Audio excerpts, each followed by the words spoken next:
Turok Evolution basically is kind of the purest realization of the original vision for the franchise. We accomplished a lot on the Nintendo 64, broke a lot of new ground, created worlds that were unlike anybody had ever seen before, created the most intense, insane, ridiculous weapons, that had ever been done. But we always really did kind of yearn to be able to get a little closer to what the original vision for the series was. Now, thanks to the power of the PlayStation 2, the Xbox, and the GameCube, we're able to create the kinds of worlds that we always wanted to create with the amount of detail, the level of immersion, and the kind of depth of life that we'd always wanted to do. And Turok Evolution really is the beginning of the Turok legacy. For lack of a better term, we refer to it as kind of a Turok Episode 1. So what that means is that longtime fans of the series will finally kind of understand how it all got started. New fans to the series will get the best possible place to start.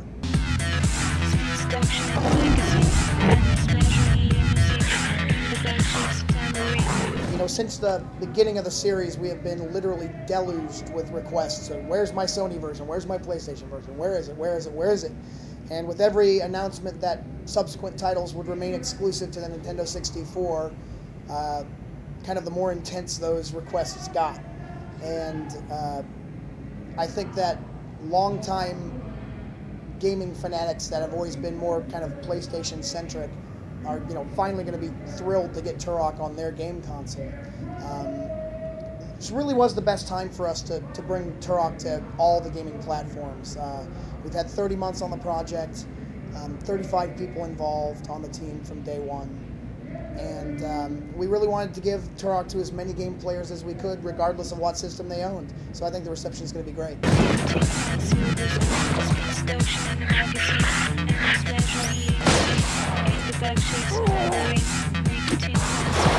We've said a lot that we wanted to get back, closer to the roots of the series, the heart, where we began, the kind of same visceral kind of primal experience that we created with the first game. To that end, the player finds themselves deeply immersed in very lush tropical environments, jungles that are literally teeming with life everywhere. Butterflies, dragonflies, water bugs, fish, snapping turtles, parrots, toucans, little gazelles. I mean, there's life all around you now.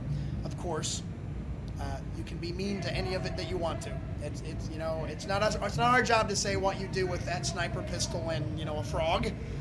So the player can have a lot of fun, kind of exploring what the possibilities for carnage there are in the game. And obviously we're going to see a lot more dinosaurs. Quite honestly, by the time we ended our run on the Nintendo 64, they were all but gone. And that was really what made Turok so special to begin with. And it was kind of symptomatic of a little bit of an identity crisis we had developed over the years.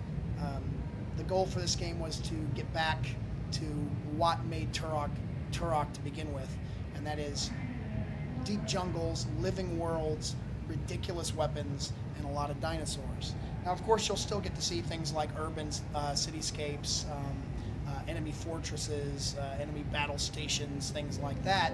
And for the first time ever, after 8 years of aspiring to it, you can now fly on the back of a winged dinosaur. And what fun would that be without 250 caliber machine guns and guided missiles? Just wouldn't be fun at all. It'd be more like flying a hang glider. So, of course, ours is armed to the teeth.